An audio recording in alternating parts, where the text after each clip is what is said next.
Kisah Kembang Kecubung. Sebuah kisah mahakarya terbaik dari S.H. Mintarja yang sangat populer di masanya. Dengan bangga kami persembahkan kepada sahabat Permata TV tercinta semuanya. Pada kesempatan yang sangat baik ini, kita masuk pada episode yang ke-21. Selamat menikmati.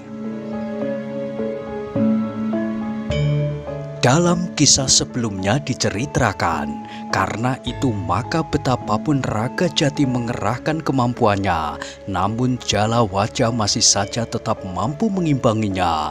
Semakin lama pertempuran pun menjadi semakin sengit. Dalam pada itu, langit sudah menjadi terang, sehingga segala sesuatunya menjadi nampak lebih jelas. Riri Suwari yang berdiri di luar arena menjadi bingung. Ia tidak mempunyai cara untuk melerai pertempuran itu. Suara teriakannya sudah tidak lagi didengar oleh mereka yang sedang bertempur itu. Dalam pada itu maka Jala Wajah pun semakin mendesak lawannya. Meskipun ilmu mereka tidak bertaut banyak, namun Jala Wajah justru ditempa oleh kehidupan yang keras di pondok kakeknya. Banyak pekerjaan yang harus dilakukannya. Namun justru karena itu, maka Jala Wajah yang tidak kalah rajinnya berlatih itu memiliki beberapa kelebihan. Meskipun ada selisih selapis-selapis dari ilmu mereka, namun dengan hentakan-hentakan yang kuat, kadang-kadang teriakan yang mengejut, dan dorongan kemauan yang sangat kuat, maka pertempuran di antara mereka pun berlangsung sengit. Sekali-sekali Suratama memang nampak terdesak, tetapi dalam keadaan tertentu, jika Raga Jaya melakukan kesalahan sedikit saja, maka Suratama pun segera memanfaatkan kesempatan itu. Di arena pertempuran yang lain, Raga Jati harus berloncatan dan bahkan beberapa kali berputaran, seperti roda menghindari serangan Jala Wajah yang memburunya. Namun dengan melenting tinggi, serta sekali berputar di udara, Raga Jati mampu mengambil jarak dan mempersiapkan diri untuk menghadapi serangan-serangan Jala Wajah selanjutnya. Dengan demikian, maka pertempuran pun menjadi semakin sengit. Mereka masing-masing sudah mulai menyentuh tubuh lawan-lawan mereka. Serangan Raga Jaya yang mengejutkan telah mengenai dada Suratama, sehingga Suratama terlempar beberapa langkah dan bahkan jatuh berguling. Namun ketika Raga Jaya memburunya, Suratama sudah melenting berdiri. Bahkan dengan cepat Suratama meloncat sambil menjulurkan tangannya ke arah dada Raga Jaya. Raga Jaya sempat mengelak sambil memiringkan tubuhnya, tetapi tiba-tiba saja Suratama merendah, kakinya menyapu kaki Raga Jaya, sehingga Raga Jaya terpelanting jatuh. Namun dengan cepat pula Raga Jaya bangkit, sehingga serangan kaki yang terjulur ke lambungnya dapat dihindarinya. Di lingkaran pertempuran yang lain, Jala Wajah dan Raga Jati berloncatan saling menyerang. Keduanya memiliki kekuatan dan ketahanan tubuh yang tinggi. Namun kecepatan gerak Jala Wajah kadang-kadang sulit diimbangi oleh Raga Jati, sehingga serangan-serangan Jala Wajah kadang-kadang memaksa Raga Jati meloncat mengambil jarak. Namun Jalawaja tidak pernah memberinya kesempatan. Jalawaja selalu memburunya, sehingga kadang-kadang Raga Jati harus berloncatan beberapa kali dan bahkan berputaran dengan cepatnya. Semakin lama pertempuran pun menjadi semakin sengit. Raga Jaya semakin mendesak Suratama, tetapi sebaliknya Raga Jati mengalami kesulitan menghadapi Jalawaja. Ketika matahari menjadi semakin tinggi, maka di tubuh anak-anak muda itu terdapat noda-noda kebiruan. Wajah-wajah mereka menjadi lebam, bahkan mata Suratama menjadi merah. Perasaan sakit, nyeri dan pedih terasa di beberapa tempat. Beberapa goresan luka ketika mereka terjatuh menimpa batu-batu padas terasa semakin pedih oleh keringat mereka yang mengalir seperti diperas dari tubuh. Ririswari menjadi semakin sangat cemas ketika ia melihat dari sudut bibir Suratama telah mengalir darah. Apakah darah itu berasal dari bibirnya yang pecah, atau giginya yang tanggal, atau darah itu berasal dari luka di dalam? Namun rasa-rasanya Suratama masih saja bertempur dengan mengerahkan segenap kemampuannya.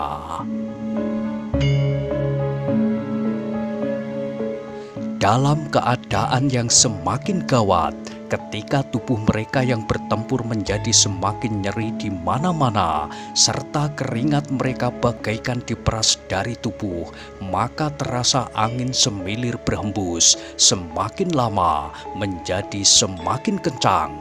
Bahkan kemudian angin itu mulai berputar menjadi angin pusaran. Ririswari yang menjadi ketakutan bergeser menjauh.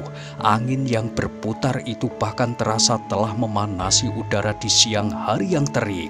Ketika angin pusaran itu melibat keempat anak muda yang sedang bertempur itu, maka pandangan mata mereka pun menjadi kabur.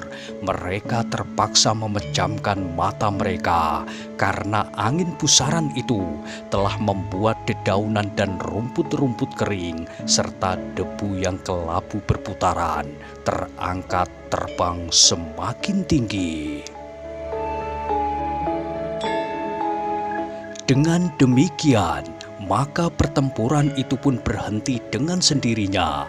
Mereka masing-masing telah memejamkan mata mereka agar mata mereka tidak kemasukan debu, sehingga mereka tidak dapat bertempur dengan mata terpejam. Perlahan-lahan, angin pusaran itu pun mulai mereda. Dedaunan dan rumput-rumput kering mulai turun bertebaran. Debu pun menjadi semakin mengendap dan terhambur di tanah. Di saat anak-anak muda itu membuka mata mereka dan bahkan bersiap untuk bertempur lagi, maka mereka pun terkejut. Di antara mereka berdiri seorang tua yang memandang mereka berempat berganti-gantian. "Kakek," desis Jalawaja. "Apa yang telah terjadi di sini?" bertanya Ki Ajar Anggara yang tiba-tiba saja telah muncul di antara mereka. "Kedua orang itu berusaha menghalangi tugasku, Ki Ajar. Ketika aku bertemu dengan Raden Ajeng Ririswari di sini, mereka tidak mau menyerahkannya," berkata Raga Jati. "Benar begitu, Jalawaja?" bertanya kakeknya. "Ya, Kek. Aku tidak mempercayai mereka. Jika mereka melakukannya bagi kepentingan pribadi mereka, maka aku akan kehilangan Ririswari." "Selain itu, Ki Ajar," berkata Suratama, "Raden Ajeng Ririswari keberatan kami serahkan kepada mereka berdua." Ki Ajar mengangguk-angguk, sementara Raga Jaya pun berkata, "Ki Ajar, bukankah Suratama itu putra Paman Tumenggung Jaya Taruna yang telah memberontak? Sedangkan Jalawaja adalah putra Raden Tumenggung Wreda Reksayuda Jika Jalawaja menganggap bahwa kematian ayahnya itu karena perbuatan Kanjeng Adipati, maka akan dapat timbul malapetaka bagi Raden Ajeng Ririswari. Ki Ajar, berkata Ririswari yang telah melangkah mendekat. Kenapa Raga Jati dan Raga Jaya tidak mau membawa Kakang Jalawaja dan Suratama bersamaku menghadap ayahanda?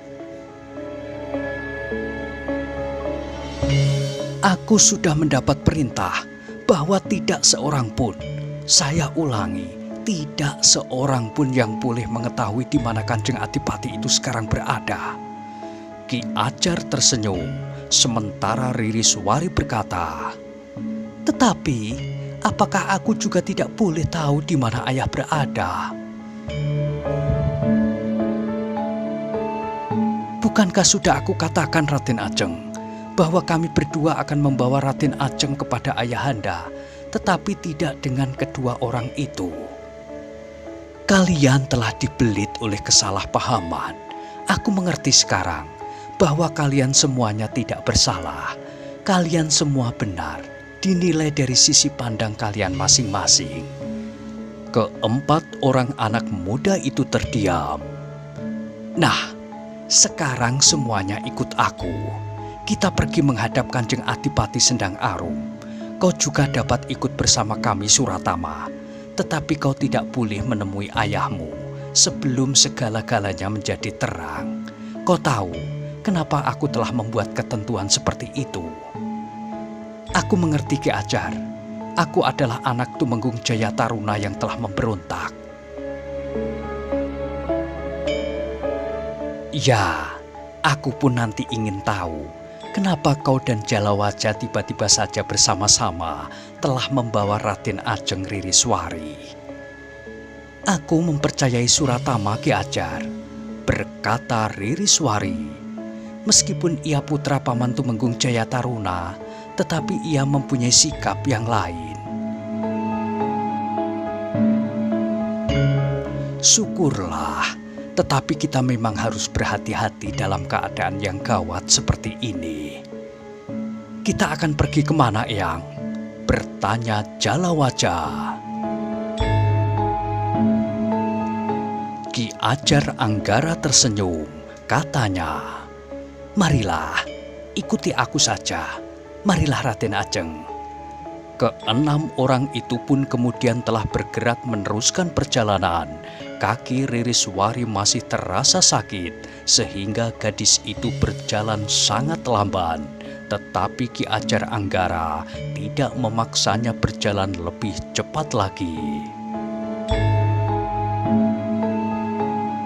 Dengan demikian, maka iring-iringan kecil itu bergerak maju dengan lamban.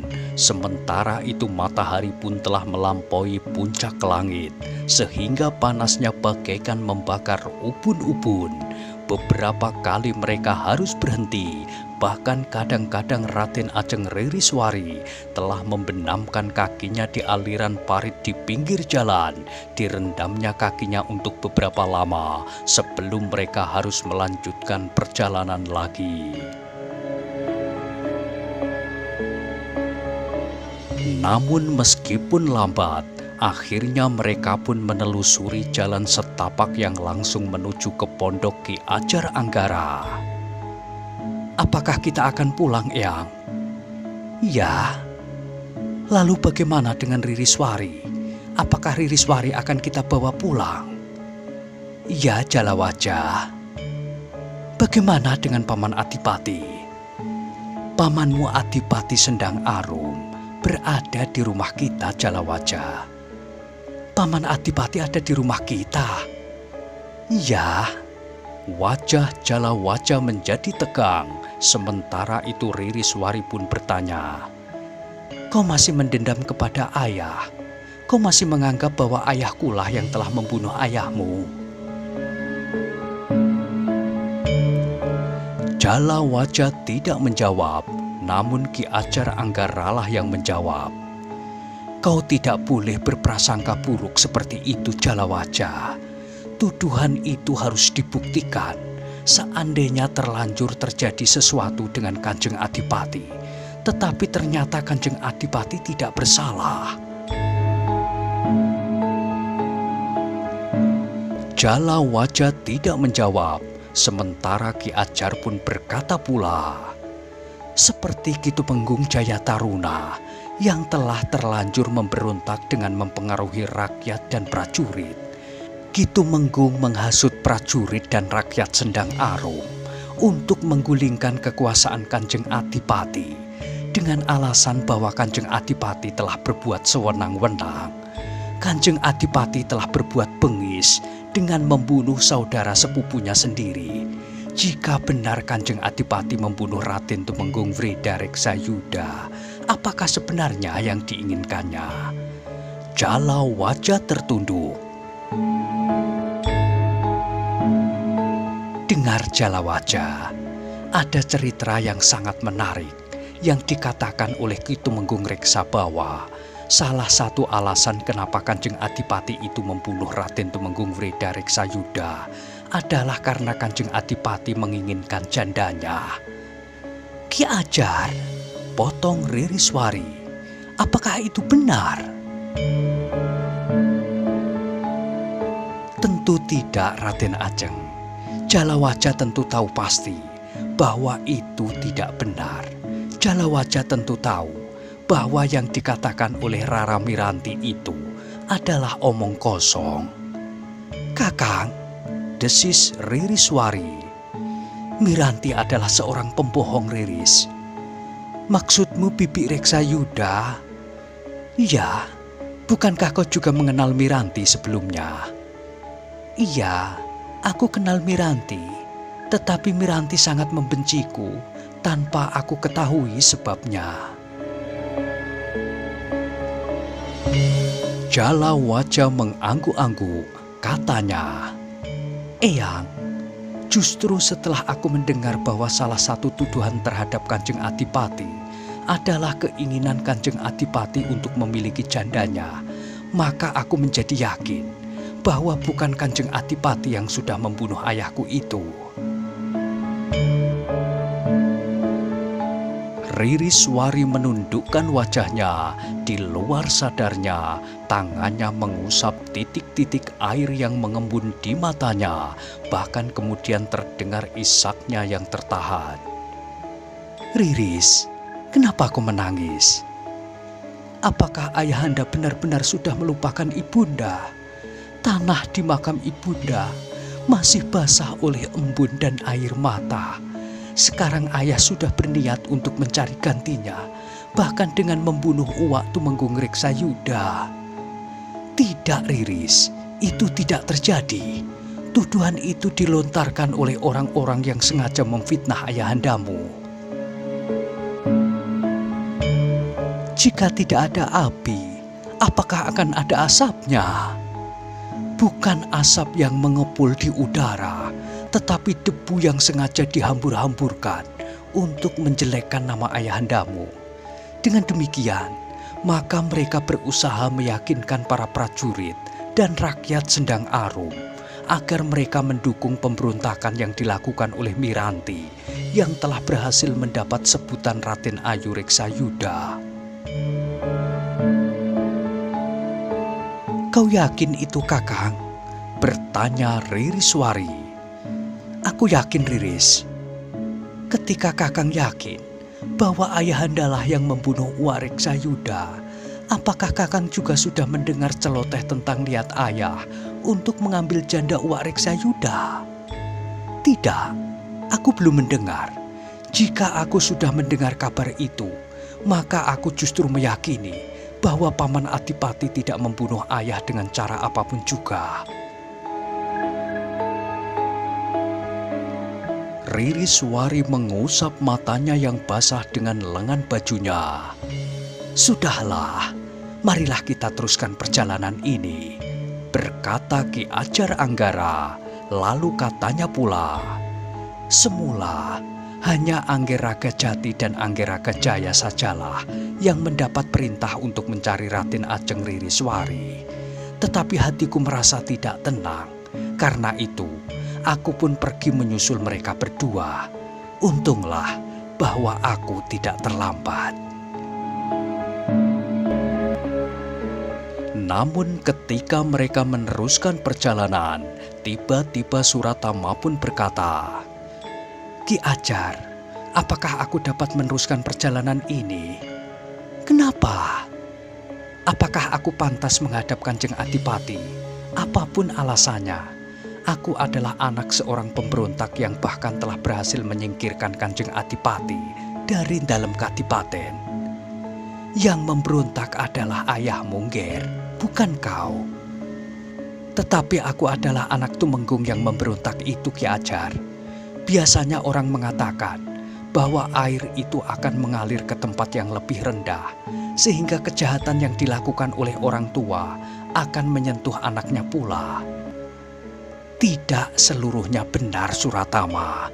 Jika kau memang tidak berbuat kesalahan, sebagaimana dilakukan oleh ayahmu, kau tidak usah merasa cemas menghadap Kanjeng Adipati.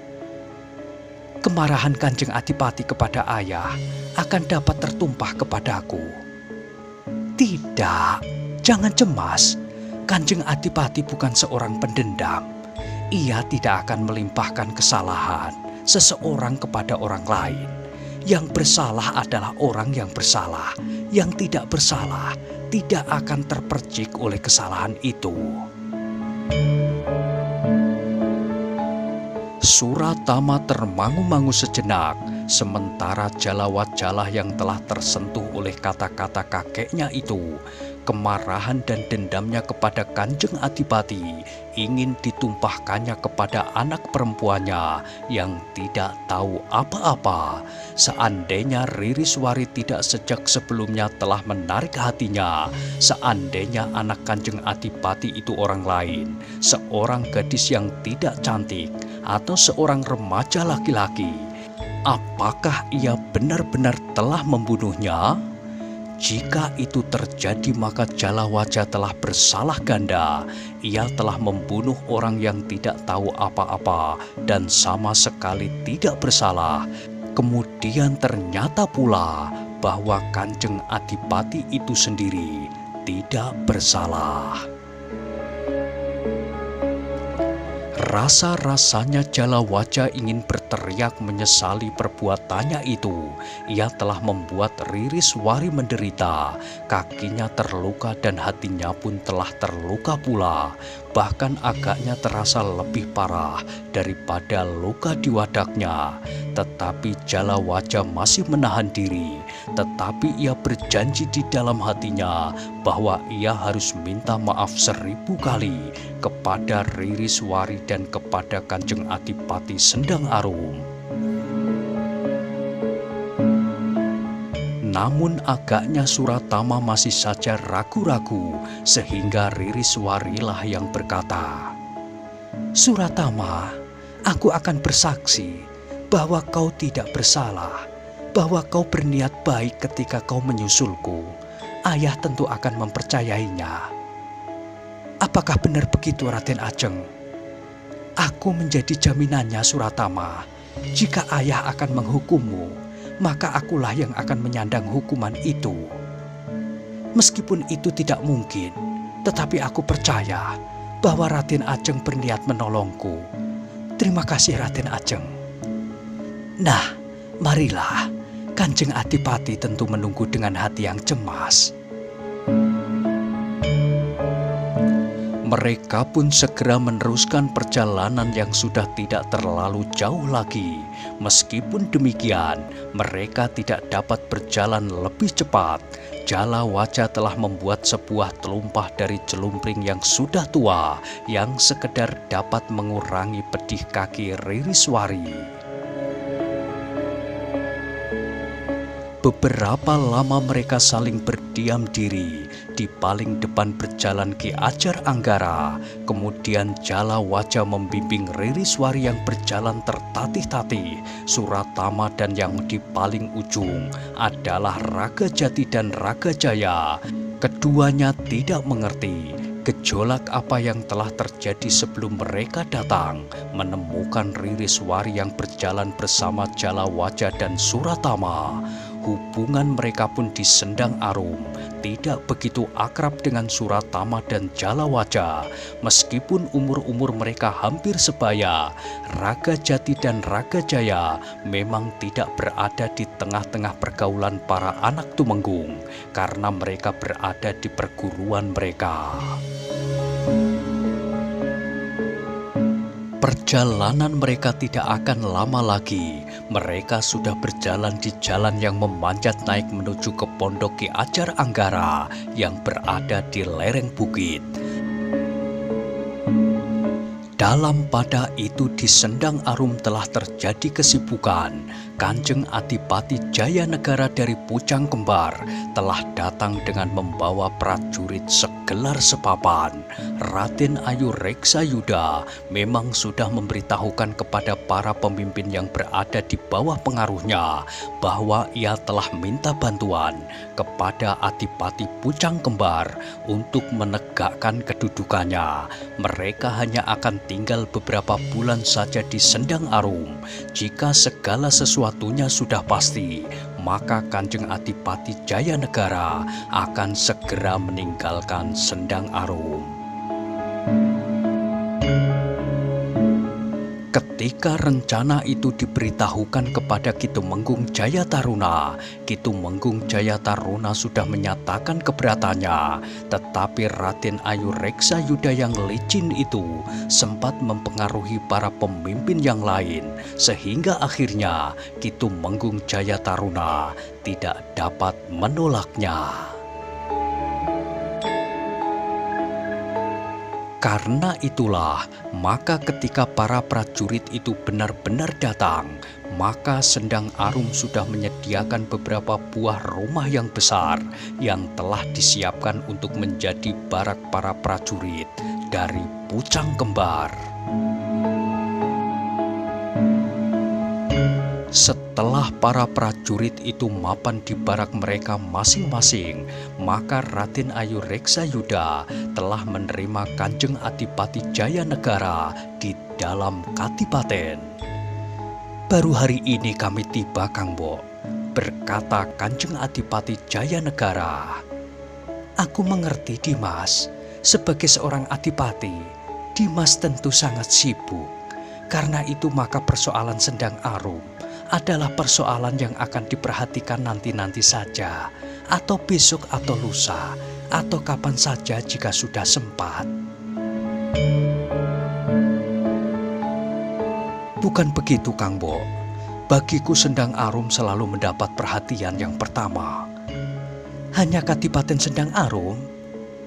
"Tentu tidak, Kang Mbok. Tentu ada yang lain yang lebih menarik dari Kadipaten Sendang Arum ini sendiri." "Benar begitu, Dimas? Jika tidak, kenapa aku harus bersusah payah datang kemari dengan membawa prajurit segelar sepapan?" "Terima kasih, Dimas. Tetapi setelah Dimas menerima utusanku yang memberitahukan bahwa Kakang Tumenggung Jayataruna sudah mendesak untuk menagih janji." "Tidak, bukan karena itu. Sebelum utusan Kang Mbok datang, aku sudah berniat untuk datang kemari." "Dimas, Kakang Tumenggung Jayataruna perlu mendapat perhatian khusus. Ia sudah semakin mendesak untuk menagih janji. Aku sudah menjadi semakin sulit memberikan alasan-alasan untuk menolaknya." Kanjeng Adipati tersenyum, namun ia pun bertanya, "Tetapi bagaimana dengan para pemimpin yang lain? Apakah Kang Mbok sudah berhasil menguasai mereka?" "Sudah, aku sudah menguasai mereka. Peran Kakang Tumenggung sudah mulai berkurang." "Jika demikian, Kakang Tumenggung Jayataruna itu sudah bukan apa-apa lagi. Kalau ia memaksakan kehendaknya untuk menagih janji, bukan persoalan yang besar, Kang Mbok. Aku akan menyelesaikannya." "Benar, Dimas?" "Ya, aku akan bertanggung jawab." "Baiklah, Dimas. Jika demikian, sebaiknya sekarang Dimas beristirahat saja dahulu. Nanti persoalan Kakang Jayataruna akan kita bicarakan lagi." "Istirahat? Maksud Kang Bo, bukankah sekarang kita sudah beristirahat? Beristirahat di taman Dimas, tidak di sini. Suasananya akan berbeda. Di Keputren Kadipaten Sendang Arum ada sebuah taman yang meskipun tidak begitu luas, tetapi memberikan kesan yang khusus. Benar Kang Bo, sebaiknya Dimas membuktikannya. Jika demikian, marilah Kang Bo. Aku adalah seorang tamu, jadi aku menurut saja apa yang Kang Bo kehendaki. Raden Ayu Reksa Yuda tersenyum, namun ia pun kemudian melangkah mendahului pergi ke Taman Keputren Kadipaten Sendang Arum. Di belakangnya Kanjeng Adipati Jayanegara berjalan mengikutinya. Namun mereka terkejut ketika mereka memasuki Taman Keputren. Mereka melihat Ki Tumenggung Jaya Taruna sudah berada di taman. Kakang Jaya Taruna? Ya Raden Ayu. Apa yang Kakang lakukan di sini? Apa yang aku lakukan di sini? Satu pertanyaan yang aneh Raden Ayu. Kenapa aneh? Bukankah aku berada di rumahku sendiri? Kadipaten ini akan menjadi rumahku dan rumah Raden Ayu. Kelak aku tidak akan memanggil Raden Ayu, tetapi aku akan memanggil Diajeng. Raden Ayu tidak akan memanggil aku Kakang, tetapi Kang Mas Adipati. Apa maksudmu? Maksudku, kenapa Raden Ayu mengajukan beberapa pertanyaan yang aneh-aneh hari ini? Bukankah kita sudah berjanji untuk hidup menjadi suami istri jika segala sesuatunya sudah selesai?